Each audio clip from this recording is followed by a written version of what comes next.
Boa noite, pessoal. Vamos para mais uma aula de Direito Ambiental no dia 18 de maio de 2020. Na aula passada, nós começamos a ver o assunto licenciamento ambiental. E hoje, o que completarmos nessa aula, ele é o conteúdo final para o resumo, mesmo que a gente não conclua licenciamento ambiental. Então, na aula passada, nós vimos o conceito de licença e licenciamento. Vimos novamente, né, a estrutura do CISNAME dentro disso, focando no órgão executor, nas competências licenciatórias ambientais, partindo da regra geral, que é o critério da abrangência, ou seja, pela extensão do impacto ou da localização do empreendimento, se determina a competência ambiental. Se dentro do município, é o órgão executor do CISNAMA municipal. Se o empreendimento ultrapassa, né, o potencial de causar degradação ambiental, os limites do município, mas não ultrapassa do Estado, vai ser o órgão estadual. E ultrapassando os limites do Estado, certo, Bruna? Vai ser o órgão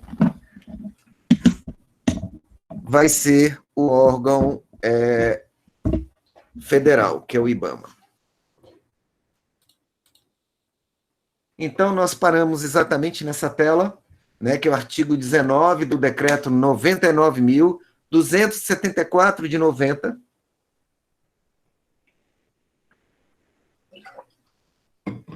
que regulamenta a Lei da Política Nacional do Meio Ambiente, que é a Lei 6938 de 1981. No seu artigo 19, o referido decreto traz, basicamente, o que eu diria, de as fases de um licenciamento ordinário, certo? Então, como a gente viu lá no artigo 10 da Lei da Política Nacional do Meio Ambiente, a função do licenciamento não é só licenciar a operação do empreendimento. Ele controla também a instalação e a localização do empreendimento.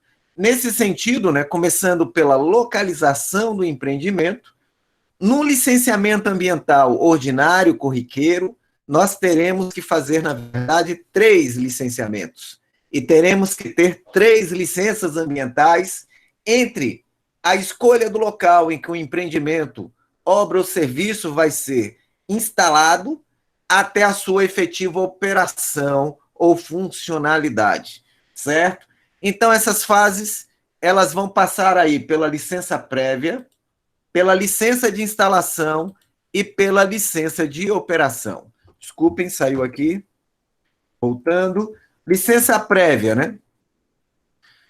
Então, em termos genéricos, né, só para vocês saberem, esse texto que está aí no slide, ele é ipsilitris o que está na lei, né? Por isso que eu já disse para vocês que a lei é uma fonte de estudo fundamental, porque a definição e a característica de cada uma dessas fases estão nesse próprio decreto, 99.274 de 90.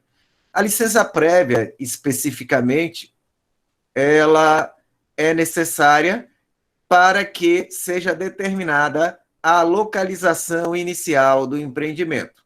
Certo? Como assim, professor? Imagine vocês, né, como foi o caso da história da região metropolitana de Aracaju, que queriam implantar um aterro sanitário para resíduos sólidos urbanos para atender a região metropolitana, seria da empresa Torre, né? Esse aterro, ele já foi uma tentativa da Torre de implantar ele 2 vezes, né? Eu vou me ater aqui, não necessariamente a detalhes, mas basicamente o que ocorreu? A área escolhida nas 2 oportunidades foi a área entre o povoado Tabocas, né? Fica ali para quem está indo na BR, né, em direção a Laranjeiras. Não sei se vocês já perceberam, tem uma passarela de pedestres, uns 2 quilômetros ali, depois do viaduto de Itabaiana, depois da entrada do Calumbi, né? Então, ali é o povoado Tabocas. Entre ali e, né, a floresta do Ibura, né, que fica antes da ponte que passa sobre o rio Contiguiba, que divide Socorro de Laranjeiras, seria instalado o aterro sanitário de resíduos sólidos urbanos. Inclusive, ali tem uma plaquinha, no mesmo lugar hoje funciona um aterro sanitário de resíduos de construção e demolição, que tem requisitos menos rigorosos do que o de resíduos sólidos urbanos, pela menor carga orgânica que tem esses aterros de resíduos de construção. Enfim, então a torre queria implantar o aterro sanitário ali para atender a região metropolitana e outros municípios do estado de Sergipe, né? Então, o que a torre fez? A torre foi lá na ADEMA, né? Professor, por que o licenciamento ali é estadual? Alguém pode me dizer?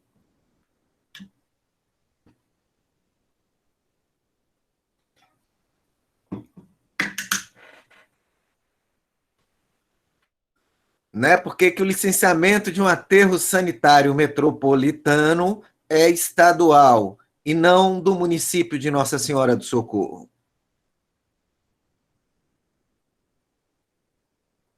Tá, então a resposta correta de Wesley aí, Newton, né, e Danilo, ultrapassa os limites do município de Nossa Senhora do Socorro, né, e complementando, não ultrapassa os limites do estado de Sergipe, né, porque falar que fica em mais de um município, se isso ultrapassar os limites do estado, vai para o IBAMA direto, né?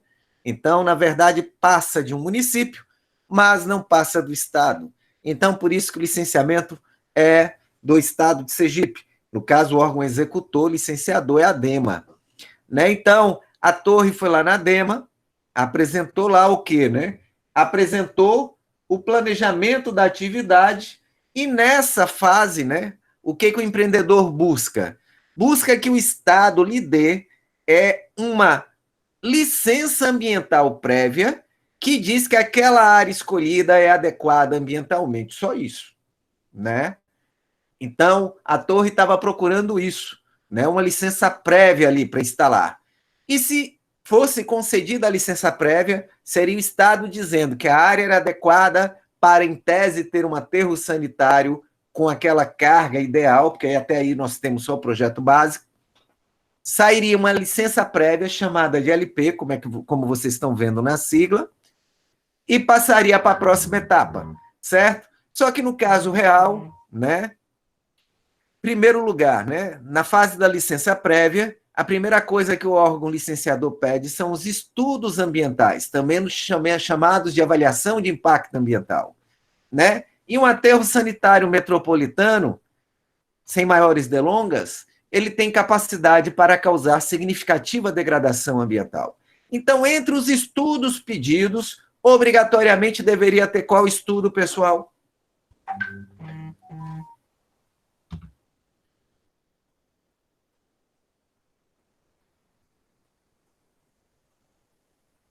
Deveria ter um EIA/RIMA, certo? Como o Danilo colocou aí na resposta dele.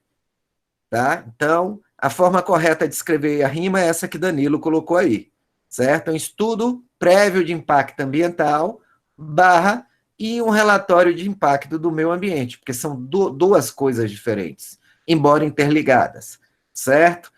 Então, foi feito o EIA/RIMA. E, a despeito do EIA/RIMA ter sido favorável, porque ele é financiado pelo empreendedor, né? Ele é feito por equipe multidisciplinar, o pessoal assina, inclusive, atestado lá de responsabilidade técnica, as ARTs, mas dificilmente um estudo não vai ser favorável ao empreendedor, né? Porque basta lembrar que é o empreendedor que paga pelo estudo. Por isso que o órgão ambiental tem que estar atento e pedir diligências e fazer estudos complementares. Então, sem maiores delongas, aquela área ali tinha diversas polêmicas. Primeira polêmica, proximidade do povoado Tabocas. A população não gostou nada da história. Chegaram até a fechar a BR. Segunda polêmica, ali fica vizinho a Ibura, né? Na Ibura tem cavernas de calcário por onde passa a água, que é responsável por parte do abastecimento de água da região metropolitana. Não sei se vocês sabiam disso. Hoje abastece mais Socorro, né, e algumas áreas ali do Santa Lúcia. Inclusive, quando o tratamento não está bom, né, a característica ali da água ali, da Ibura, é que ela é rica em bicarbonato de cálcio, se não me engano, né? Então, isso aí deixa a roupa manchada, certo? Então, a gente sabe que o tratamento não está muito bom quando a roupa fica manchada. E se ingerido em excesso, causa, né, problemas intestinais também, certo? Agora, a maior parte da água de Aracaju vem lá do São Francisco e parte do Poxim, né? E uma pequena parte vem aí do Ibura, certo? Fora que o Ibura é uma floresta nacional, então Chico Mendes, ouvido também, não gostou muito da história. E no final, por causa dessas cavernas de calcário, né, o órgão ambiental entendeu que não era adequado que um aterro sanitário de resíduos urbanos ficassem ali, certo? Então, né, voltando para uma coisa ideal, é nessa fase de licença prévia, né, que se senta com o órgão ambiental, que o órgão ambiental determina os estudos, que se apresenta o projeto básico ideal do empreendimento, né, e que tem que ter a autorização do município, a certidão de uso e ocupação do solo, né, e tem que se verificar se todas as normas municipais, estaduais e federais de uso do solo estão sendo atendidas. Tudo nessa área para verificar só isso. Aquele local pode ter o empreendimento que se pede em tese, né? Digamos que pode, né? No caso da torre, não pôde, ela não ganhou LP, então ali ela não poderia instalar mais, ela teria que buscar uma outra área. E acabou não conseguindo uma outra área, ok? Então, segunda etapa, se a área for adequada ambientalmente para o procedimento em tese, né? O empreendedor agora entra no órgão ambiental apresentando um projeto executivo da obra do serviço, né, que se quer fazer, e o órgão ambiental vai analisar se aquele projeto é adequado para o local que foi autorizado. Como assim, professor? Mas o local já não foi autorizado? Foi autorizado para um empreendimento em tese. Né? Agora a gente vai analisar com o projeto, para ver se o projeto está internalizando os custos ambientais do empreendedor para prevenir danos ao meio ambiente e outras coisas mais. Né? O projeto, pessoal, está ok, tá ambientalmente adequado para o local que foi autorizado, o empreendedor ganha uma LI, licença de instalação. Só após a licença de instalação é que o empreendedor pode começar a obra, né, do empreendimento. Então, recebeu a LI, o empreendedor começou a obra, né, fez a obra todinha, a obra está pronta para funcionar. Já pode funcionar? Não. Terceira e última etapa do licenciamento ordinário, diga-se de passagem. O empreendedor tem que comunicar ao órgão ambiental que concluiu a implantação do projeto e o órgão ambiental vai lá fiscalizar para verificar se o que foi construído está de acordo com o projeto que foi aprovado para a área que foi aprovada. Professor, mas isso é muita burocracia. Em alguns casos pode ser, e tem uma solução, mas no geral não, pessoal. Né? Porque vocês que estão me ouvindo aí, quem já, né, ou testemunhou, ou teve que ficar à frente de uma obra, sua mesmo, uma obra qualquer, deve ter percebido que, né, embora falem que direito é uma ciência inexata e que engenharia é uma ciência exata, né, já devem ter percebido aí que entre o que um engenheiro e um arquiteto diz, né, que vai ser feito, e o que no final é feito efetivamente, tem uma diferença, né? É a mesma coisa de orçamento. Né? Você pede lá para fazer uma planta de uma casa, o sujeito diz que aquela casa ali vai lhe custar 400 mil e vai demorar 6 meses para ser feita. Aprovado, né? Aí, aprovado, 6 meses depois a obra está na metade, já gastou 500 mil e vai precisar pelo menos de mais 500 mil para terminar.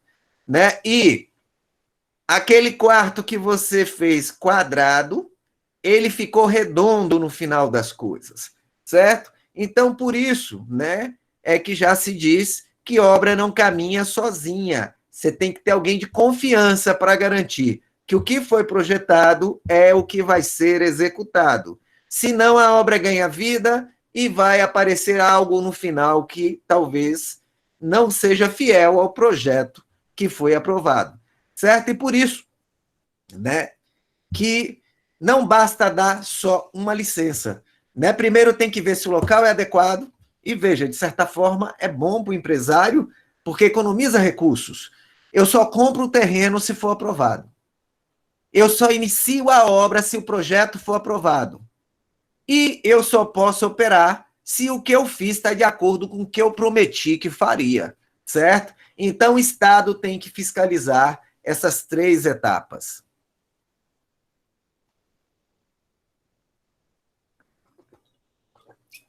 E digo, né, Milena? De certa forma é uma burocracia e de outra forma não é, né? Porque, digamos, né, que a lei fosse assim, olha, uma licença só. Mas no final, depois que sua obra estiver pronta, a gente vai descobrir que aquele lugar lá tem um lençol freático subaflorante, tem espécies da fauna e da flora rara, e seu empreendimento não pode ficar lá, você vai ter que demolir ele. Opa, mas como? Por que ninguém falou nada antes?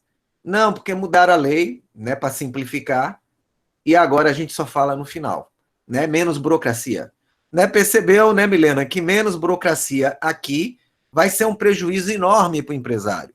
Porque como se trata de meio ambiente, não tem essa história de direito adquirido a licença que você recebeu, certo? Se verificar depois que está irregular, com licença ou não, tem que demolir. Claro, né? Se havia uma licença e o empresário estava de boa fé, você tem culpa do Estado na história, que vai ter que arcar aí com os danos causados. Mas é complicado. Então, deixa eu só ver aqui.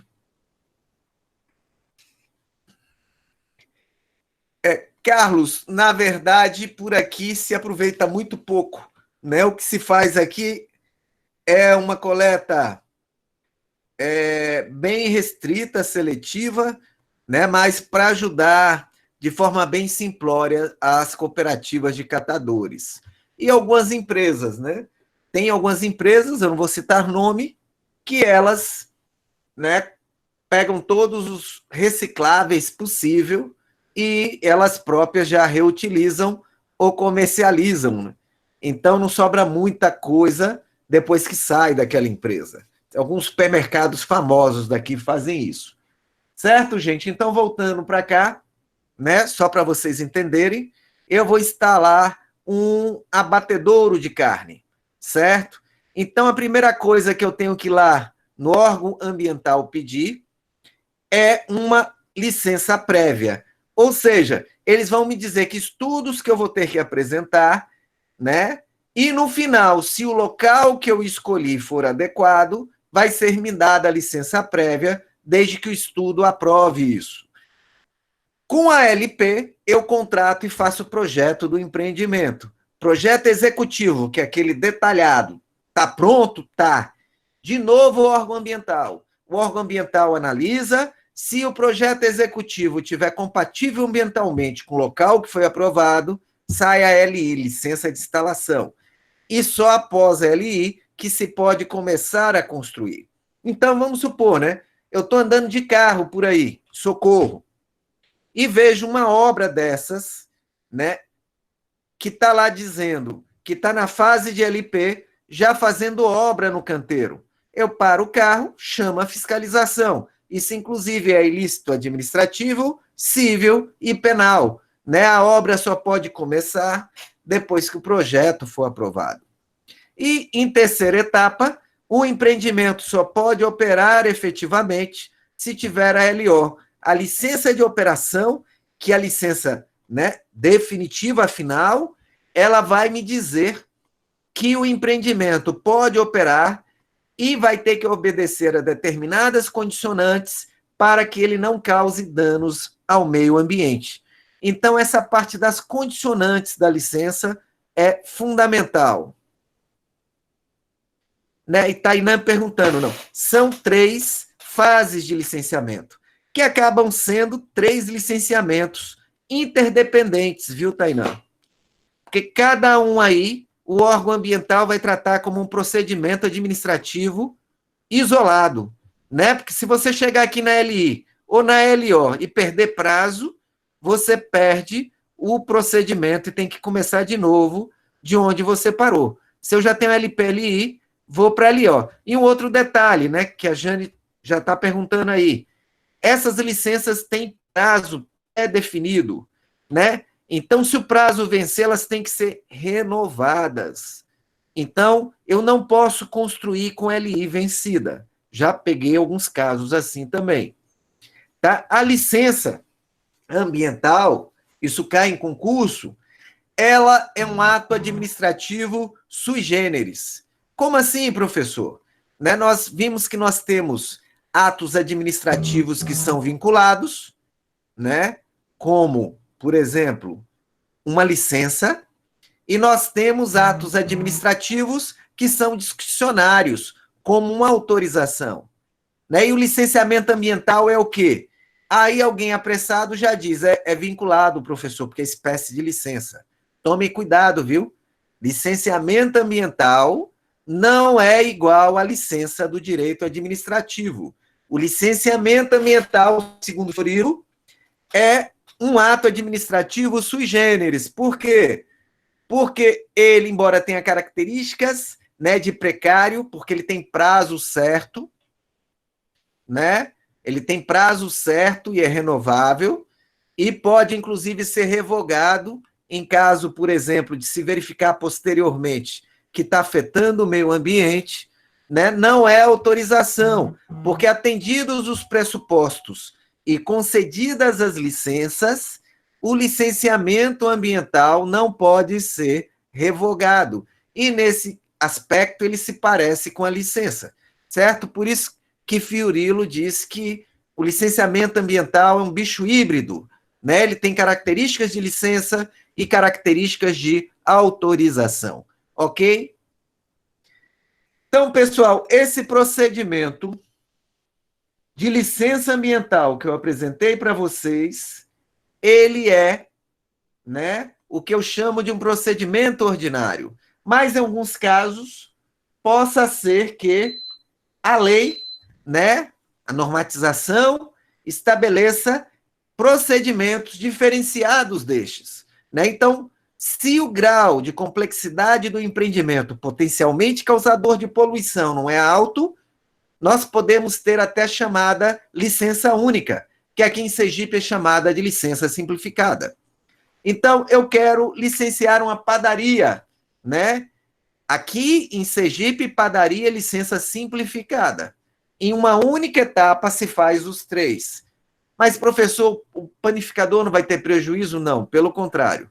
Né? O estudo ambiental é bem simplório e já apresenta a documentação toda, porque não tem complexidade, e o órgão ambiental já diz, olha, pode operar. Né? Já pode localizar, instalar e operar tudo de uma vez. Certo? E temos casos, né, em que a licença é mais complexa ainda, como no caso de pesquisa de petróleo. Né? Na verdade, não é bem complexa, porque se olhar bem, é porque como funciona essa questão de petróleo?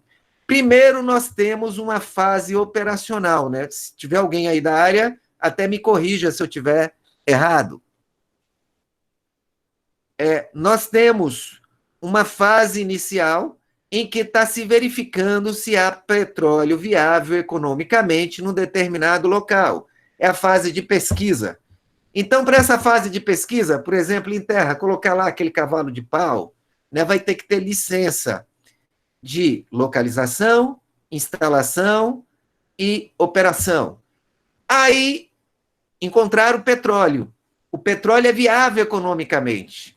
Aí, uma outra operação agora para extrair esse petróleo. E por isso que em licenciamento de atividade petrolífera, né, completa, desde a pesquisa até a exploração, você vai ter 2 vezes esse licenciamento. Um para pesquisa e outro, de novo, LP, LI, LO, para a extração do petróleo. Certo? Então, como eu disse, a lei pode modificar. Tem diversas diversos procedimentos de licenciamento ambiental que são regulamentados por resoluções do Conselho Nacional do Meio Ambiente. Exemplo, postos de gasolina, cemitérios, aterros sanitários simplificados, entre outros, certo? Então, a regra geral é essa do artigo 19 que eu apresentei para vocês. Dúvidas, pessoal? Meu áudio está chegando ok aí para vocês?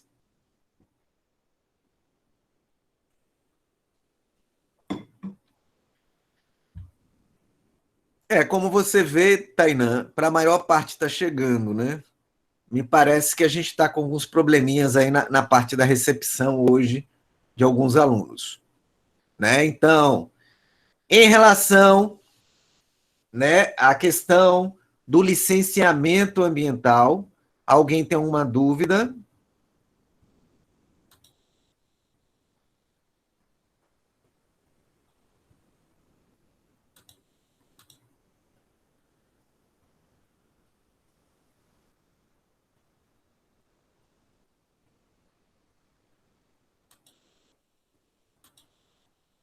Ok, pessoal, deixa eu só achar aqui de novo. Certo.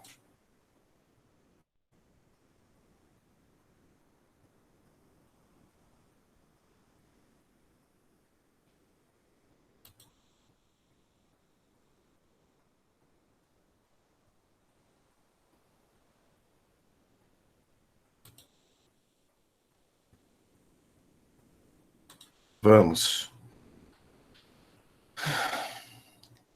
Isso, David. Tem uma lei federal que trata de, acho que floresta públicas, né? Que ela não permite isso. Extrativismo, na verdade, ele está conceituado na Lei 99.085, né? Deixa eu colocar ela aqui para você.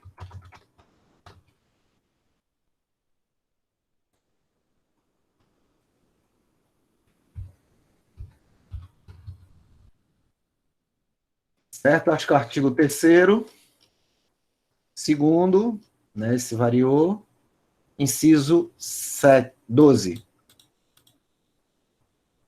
Né? E sistema de exploração baseado na coleta e extração, isso aqui que é a parte importante, de modo sustentável de recursos renováveis. Né? Ele tem origens lá nos seringueiros, lá da Amazônia, né? Chico Mendes. Então, a seringueira era a produtora de recursos para eles e eles protegiam a floresta contra o desmatamento ilegal, exatamente porque desmatar ia tirar, né, a vaquinha que produzia a borracha para eles. Tá? O extrativismo também é baseado na experiência campesina mexicana. Tá? Então, de qualquer forma, ela foi incluída na nossa normatização pela Lei 9985 de 2000. Né? Então, é não desmatar e tirar o sustento, né?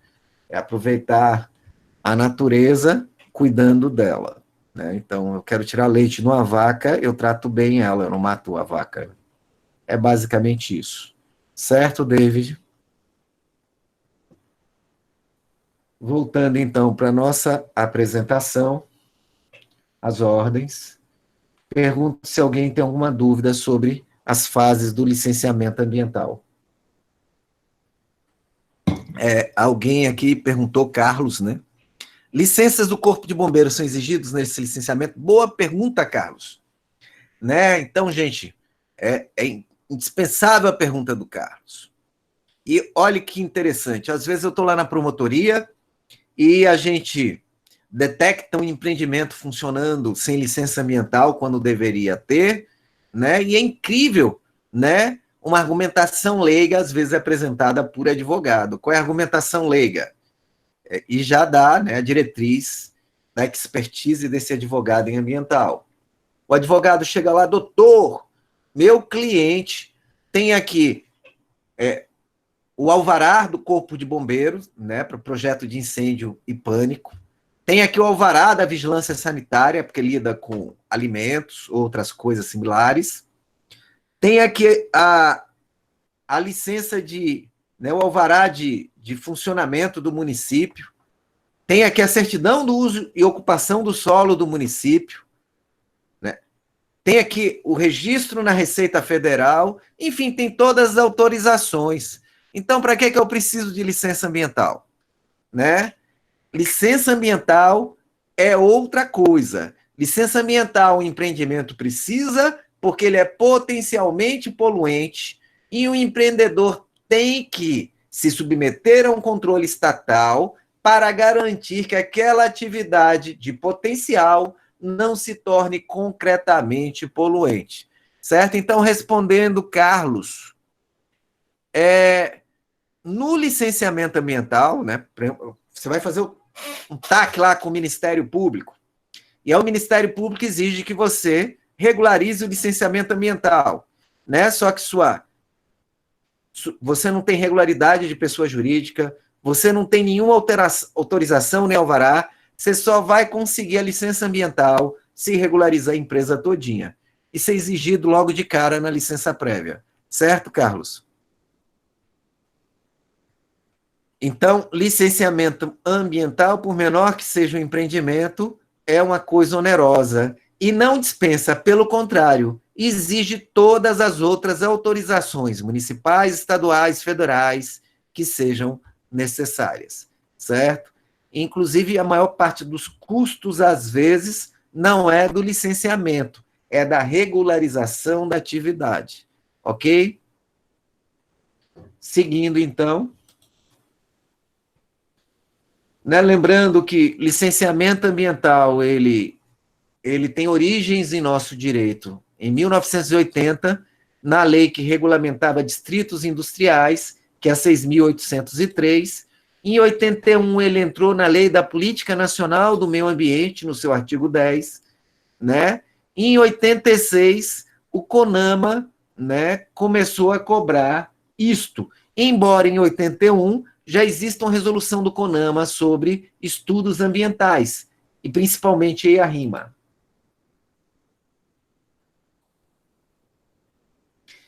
A principal resolução do CONAMA sobre licenciamento ambiental é a resolução 237 de 97.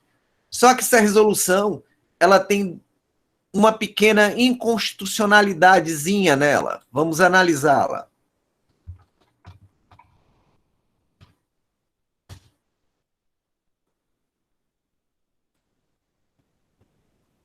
Eu estou pegando aqui direto na fonte, e a fonte, né, onde fica o CONAMA, fica no Ministério do Meio Ambiente. Mas aí, quando eu pesquisei pela resolução no Google, ele já me deu logo a fonte, que é o primeiro. Né? Então, é o Conselho Nacional do Meio Ambiente.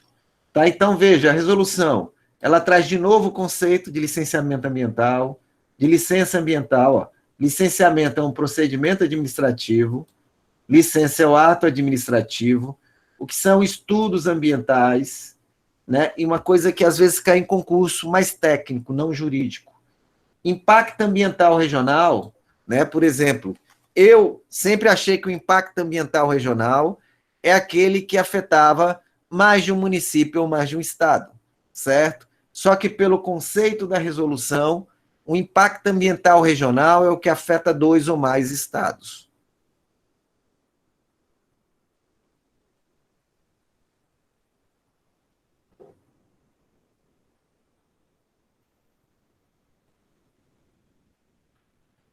Deixa eu ver, minha tela não está andando aqui, o pessoal está perguntando, eu não estou vendo. Deixa eu ver aqui a pergunta de Wilson primeira.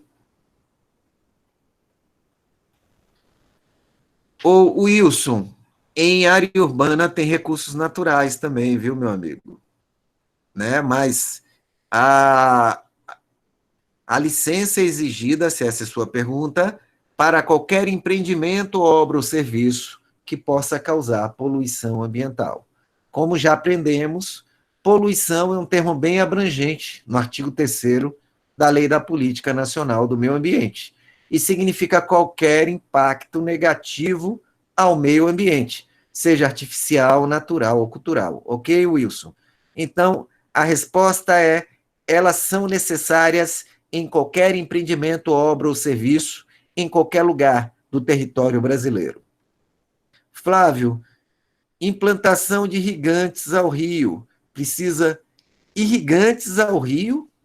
Ah, entendi. Né, você vai ter que ter outorga para utilizar esses irrigantes e vai ter que consultar o órgão ambiental. O órgão ambiental, né, nesse caso, tem que ver que rio é, mas se for um rio normal, né, vai ser um órgão ambiental, provavelmente estadual, porque a bacia hidrográfica ela afeta mais de um município, certo? Mas você vai ter que fazer uma consulta no órgão ambiental. E se for alguma coisa de pequena monta, provavelmente vai ser município. Certo? Lembrando sempre que, no caso concreto, quem define se a atividade é potencialmente poluente ou não é o órgão ambiental executor competente para o licenciamento ambiental. Ok? Então, vamos ao ponto que eu estou colocando. Eu vou abrir aqui para vocês rapidamente a Constituição Federal.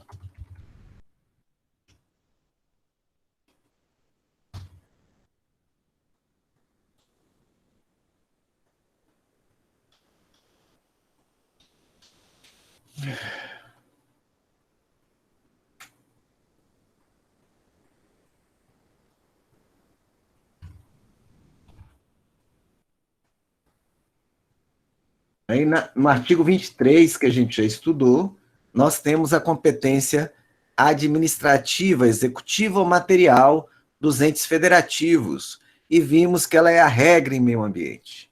No parágrafo único, nós temos lá a seguinte observação: lei complementar fixará normas de cooperação entre os entes federativos. Ok? Então, né, a atividade de licenciamento ambiental é uma atividade administrativa, né, do Estado, no sentido lato. E nesse sentido, nós acabamos de ver aqui, a Constituição, no seu artigo 23, estabelece que todos os entes federativos podem licenciar ambientalmente. Estou correto aqui, minha análise?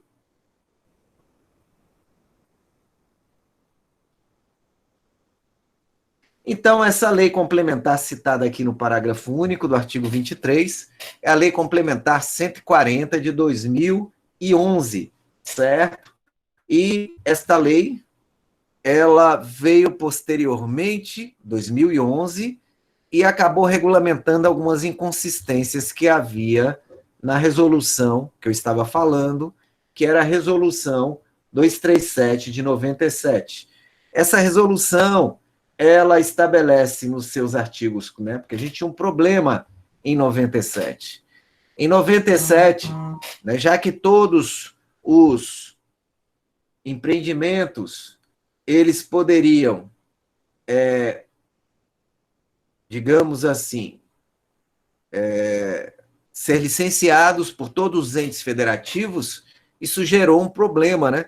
O sujeito licenciava no município, passava o Estado depois e dizia, olha, eu quero que licencie no Estado também. Todos os entes federativos, segundo a Constituição, podem exigir licenciamento. Né? Artigo 23, né, que é competência material. Aí o sujeito ia ter outro gasto para licenciar também no Estado. E aí, daqui a pouco, a União passava e dizia, olha, tem que licenciar na União também. E aí era outro gasto. Então, para criar um pouco de ordem nessa questão,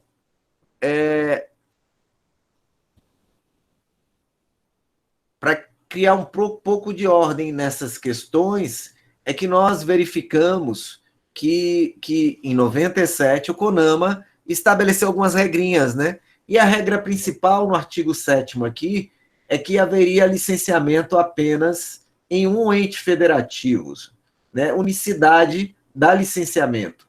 Então, se eu licenciar no órgão ambiental competente municipal, eu não tenho que licenciar nem no Estado, nem na União.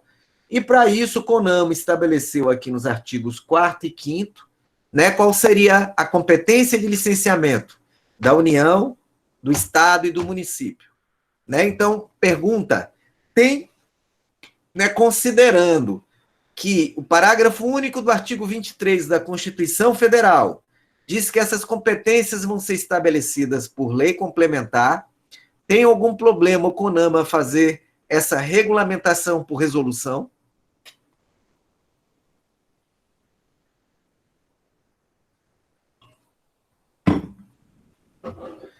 Né? Seria qual o problema, David?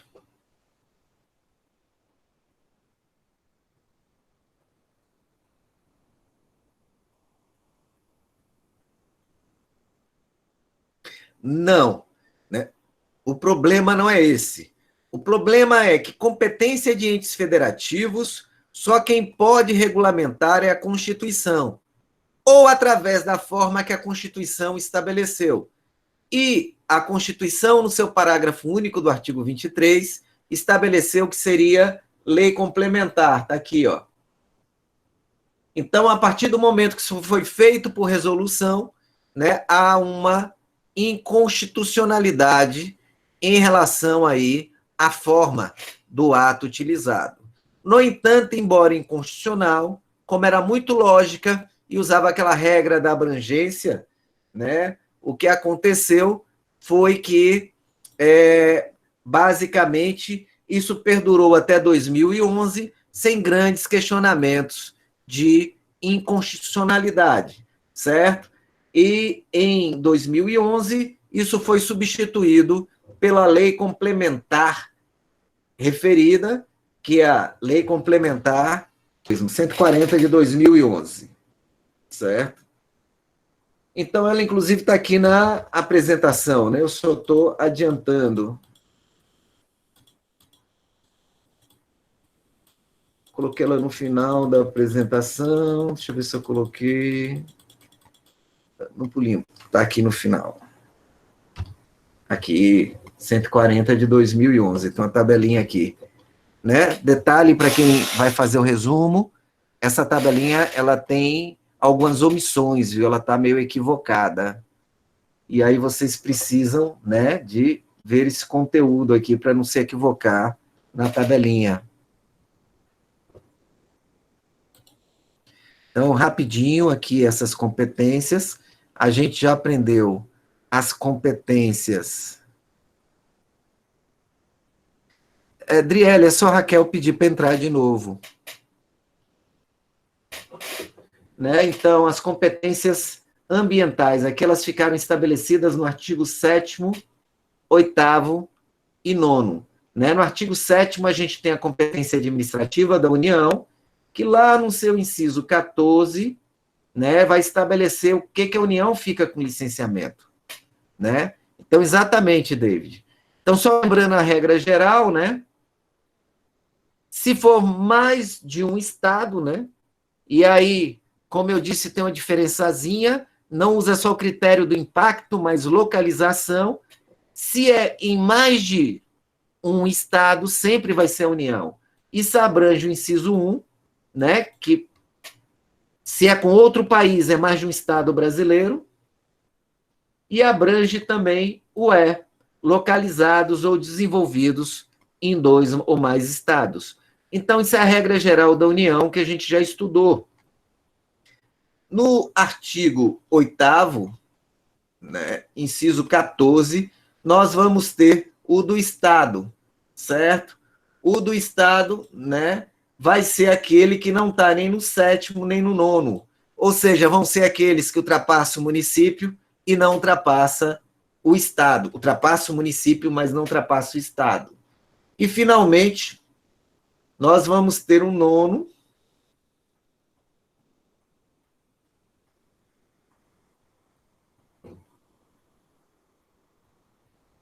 nós vamos ter o 9º, que é basicamente, né, do município. E aí o município vai ser, né, que causa impacto de âmbito local, conforme a tipologia que você tem estabelecido. Então, perceba que a regra de abrangência ficou. As exceções, né, elas são mais da União, e uma exceção, que é da União, é comum para os estados e municípios. E uma das exceções da União que eu estou me referindo, né, deixa eu ir para ela aqui, Voltei para o artigo 7º, vai ser que qualquer atividade localizada ou desenvolvida numa área territorial, na plataforma continental ou na zona econômica exclusiva, que eram as antigas 200 milhas, né? Elas são licenciadas pela União. Alguém sabe por quê? Porque, de acordo com o artigo 21, isso é patrimônio da União, né? Então, isso é uma exceção. Por isso que a Petrobras tinha aqui, me parece que saiu, né, um setor de licenciamento só para... Desculpe, o IBAMA tinha um setor de licenciamento só para atividade marítima do Nordeste inteiro. Localizados ou desenvolvidos em terras indígenas, porque isso também é da União, né? E de caráter militar, com as exceções que nós apresentamos aqui, porque isso diz respeito à segurança nacional, o critério aqui. Então, terras indígenas e mar territorial é questão de dominialidade. Caráter militar é segurança nacional. Assim também como é segurança nacional, questões envolvendo energia nuclear. E, finalmente, né, ficou a cláusula residual que a União, os estados e municípios podem formar uma comissão tripartite nacional e estabelecer outros casos, que, embora pelo artigo 8º e 9º seriam de estados e municípios, essa comissão pode transferir para a União essa competência ambiental. Certo? Já tem até um regulamento aqui que foi estabelecido, eu não vou entrar nisso. Agora, a exceção que existe, que é comum aos estados e municípios, é a única exceção dos estados e municípios, é essa aqui, ó. Localizados e desenvolvidos em unidade de conservação instituída pela União, certo? Aí o licenciamento é de quem instituiu a unidade, e não pelo critério do impacto. Então, se eu tenho, né, lá no Ibura, que é uma unidade de conservação federal, um empreendimento que vai ser instalado na unidade de conservação e que o impacto é local, pela regra geral, seria de que ente federativo?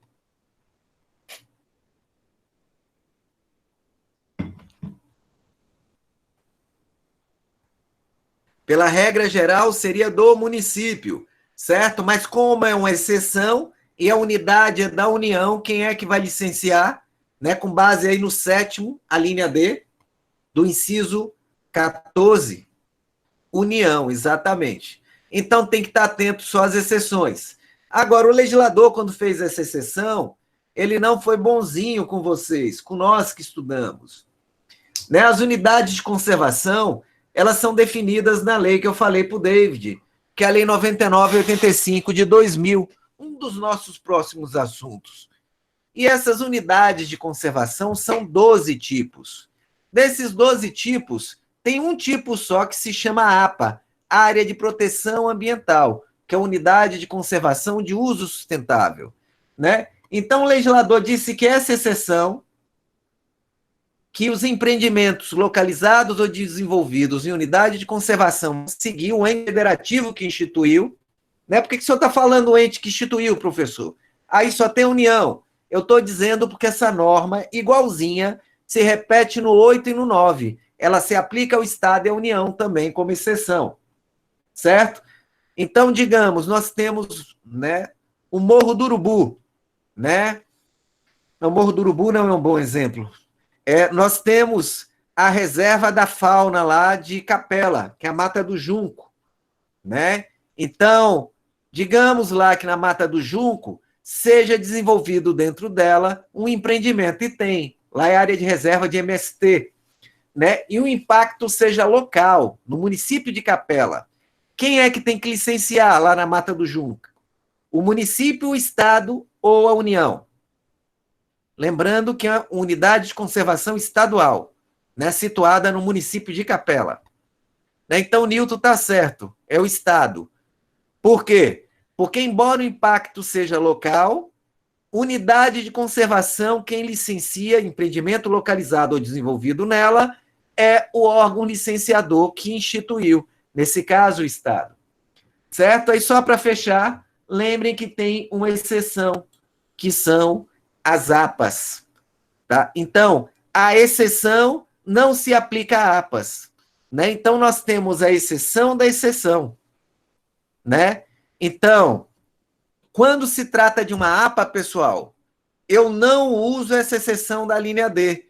Então, eu aplico o quê? Me digam aí.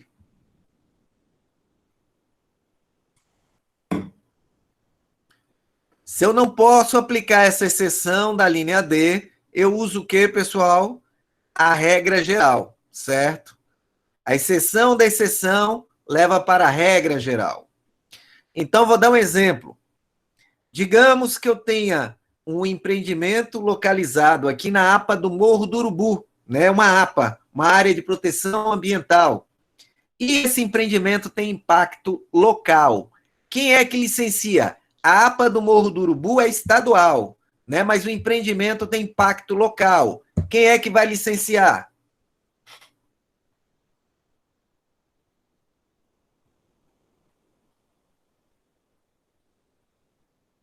David, seria o Estado se você aplicasse o D, né? Mas eu posso aplicar o D nesse caso?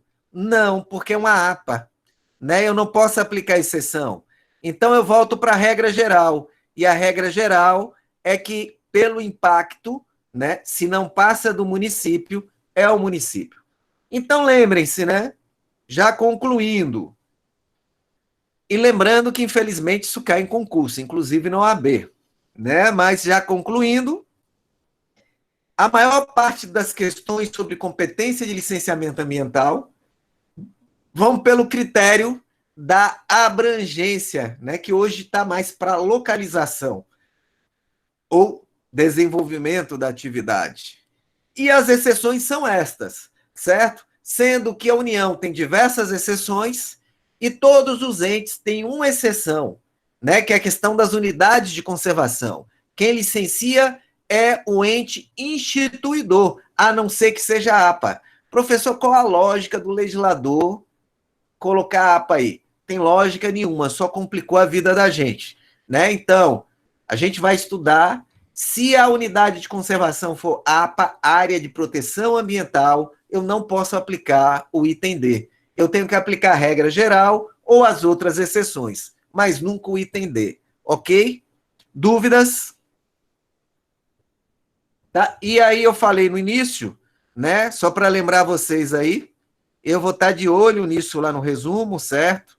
Que eu estou falando agora. E preste atenção exatamente nessa questão aqui, ó. Essa tabelinha que tem no final do slide, certo? Tá vendo aí, Sara? Tá no final do slide, a última página. Né? Essa tabelinha que está no final do slide, ela, né, tem o resumo do artigo 9º, 8º e 7º, maceteado para vocês. Só que eu cometi um equívoco e ficou faltando uma coisa aqui, certo?